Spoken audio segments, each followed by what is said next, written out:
नमस्ते दोस्तों।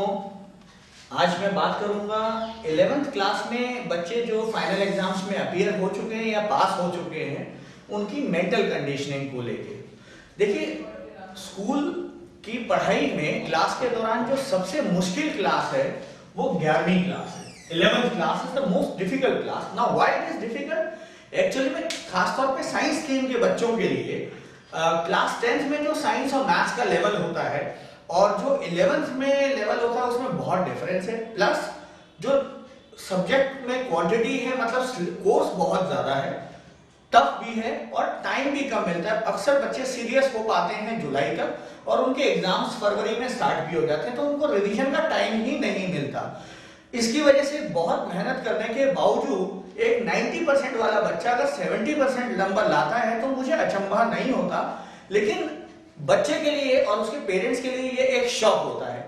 ऐसे में वो चूंकि इस चीज के लिए मेंटली प्रिपेयर्ड नहीं होते और अक्सर अब जो हमारा यूथ है, जिस वजह से मैं बहुत चिंतित भी हूं, आजकल जो बच्चे हैं, टीनेजर्स हैं, वो कम मेहनत में ज्यादा प्राप्त करना चाहते हैं, जबकि सत्य ये है कि हमारे को बहुत मेहनत करनी पड़ती है, बहुत ज्यादा, तब जाके हम इस स्थिति में पहुंचते हैं कि हम काम को स्मार्टली कर सकें, मतलब कम मेहनत में भी ज्यादा गेन कर सकें। उसके लिए कम से कम 5-7 साल तो मेहनत करनी ही पड़ती है।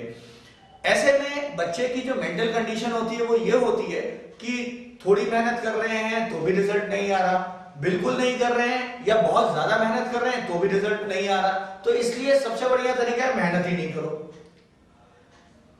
ये शुरू में देखने में तो बड़ा अच्छा लगता है क्योंकि आजकल जो बच्चे हैं उनके पास डाइवर्जन्स के लिए, उनका मन भटकाने के लिए बहुत कुछ है, एंटरटेनमेंट के लिए बहुत कुछ है, लेकिन लॉन्ग टर्म में आज से 10 साल या 15 साल बाद के बारे में, उनके बारे में सोचें तो ये डिवास्टेटिंग सोच है।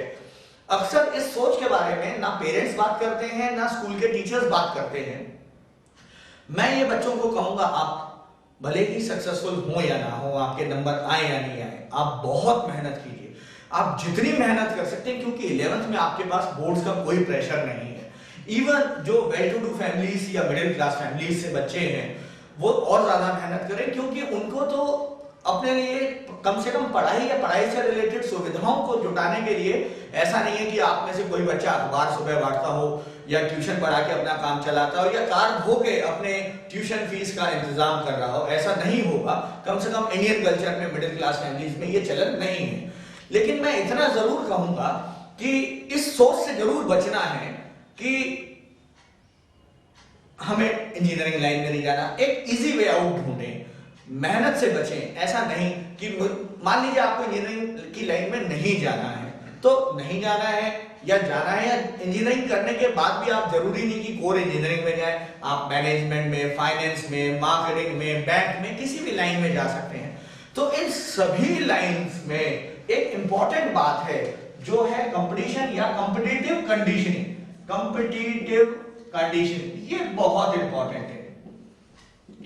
ये कंडीशंस, अगर आप कॉम्पिटिटिव कंडीशनिंग आपकी हो रही है छोटी क्लासेस से, तो आगे चल के चाहे कैट का एग्जाम हो, चाहे जीमैट हो, चाहे जीआरई हो, चाहे आईएएस का हो, मैं वो सारे एग्जाम्स की बात कर रहा हूं जिससे आपकी मैनेजमेंट की या रिसर्च की या हिंदुस्तान से बाहर जाने की या एडमिनिस्ट्रेटिव सर्विसेज में जाने की या किसी भी सरकारी नौकरी या किसी भी टॉप प्रोफेशनल कोर्स में एंट्रेंस के लिए या किसी भी नौकरी के लिए आपको अपडेट होना पड़ेगा और एग्जाम्स भी देने पड़ेंगे।